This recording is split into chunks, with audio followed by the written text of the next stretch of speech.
10 Strongest Genin in Naruto Part 1. Hey guys! In this video, I'll be discussing a list of top 10 strongest Genin in Naruto Part 1. Genin are the lowest level of ninja and also the ones that display the most difference in power.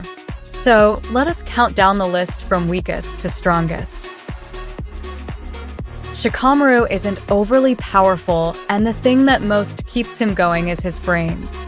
He's capable of defeating opponents that are more powerful than he is. At the Chunin exams, he was able to defeat Temari, who was actually more powerful, although he eventually forfeited the match. He isn't weak though. He possesses the shadow possession technique, which he uses to restrict the movement of his opponent once they're caught in it, and unless the opponent is very powerful, they can't break out of it.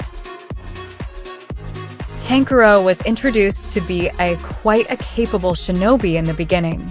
A highly talented puppeteer with great skill in both modifying and controlling puppets, and was physically strong enough to carry around 2 puppets on his back in Part 1. He was strong enough to stalemate Shino in battle, and he was capable of defeating Sakon and Yukon, who were considered the strongest members of the Sound Four. Shino showed great potential as a shinobi since early age, having drawn the attention of Danzo, a man with exceedingly high standards. As a genin, he easily managed to defeat Zaku Abomi and later fight Kankuro, a skilled shinobi, to a stalemate. As a member of the Aburame clan, Shino was infused at birth with a special breed of insects which are capable of attacking his opponents and do other tasks as he commands, forming his main fighting style. While it looks simple, it makes him quite powerful. Temari is another non-Konoha shinobi who was introduced to be very powerful. We witnessed her power firsthand at the Chunin exams. She was able to easily defeat Tenten, and while Shikamaru defeated her, it was mainly down to his intelligence as opposed to power. As a long-ranged wind style user, she could be a bad matchup for even stronger opponents. She was able to defeat Taiyuya, one of the Sound Four members, whom Shikamaru was having trouble with. Do not be fooled into thinking Choji was weak in Part 1. We all saw what he was capable of when he got serious. He was actually one of the strongest in his class. He was able to defeat Jirobo, one of the Ninja Sound 4 members, who was already a jounin on his own. Yes, we know that he used pills to significantly increase his power, but we know that he eventually mastered the power without the need to use pills by the 4th Great Ninja War. Neji's skills as a natural genius were evident from a young age, even by the Hyuga clan's high standards. His father believed his talent and potential growth could eventually surpass all other Hyugas, which he succeeded in by the 4th Great Ninja War. Despite not being from the main family of the clan, he was able to master almost every technique of the Byakugan. He was totally superior to Naruto at the Chunin exams before Naruto used the Nine Tails chakra. He also succeeded in defeating Kadamaru, one of the Sound Four members. Alongside Neji and Tenten, Lee was a member of Team Guy. While Neji was always superior, Lee showed that he had surpassed Neji at the Chunin exams when he did really well against Gaara. As a taijutsu specialist, after opening the 5th gate, Lee gave Gaara a very hard time, although he eventually lost. While Neji was very powerful, I don't think he could defeat 5th Gate Lee.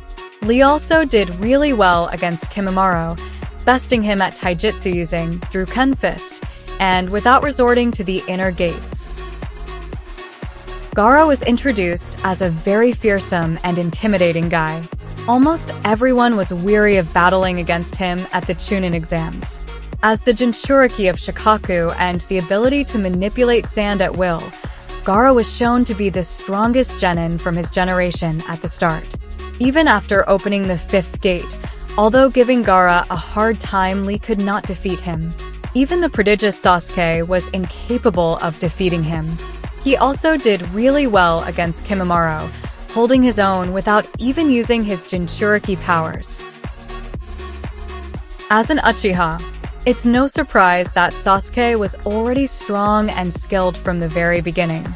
At the Valley of the End, after completing his Sharingan to make it 3 Tomo and awakening the level 2 curse mark for the first time, Sasuke was able to match Naruto's One Tails mode, which was also his first time of going up to One Tail.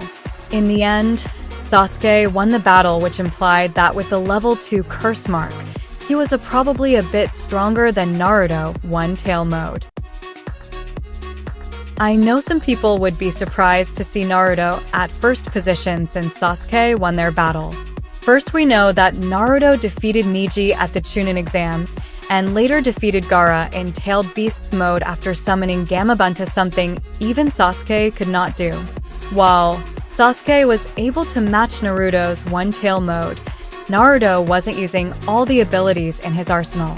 Taking all of their abilities into account, Naruto would be the strongest in his generation solely due to fact that he could summon Gamabunta, which he used against anyone he would easily have won. That is it from today's top 10 strongest genin in Naruto Part 1. If you do not agree with this video and have some of your own opinions, share them with us in the comments section down below. Keep visiting Voice of America for more videos about anime. Thanks for watching, and I will see you in the next video.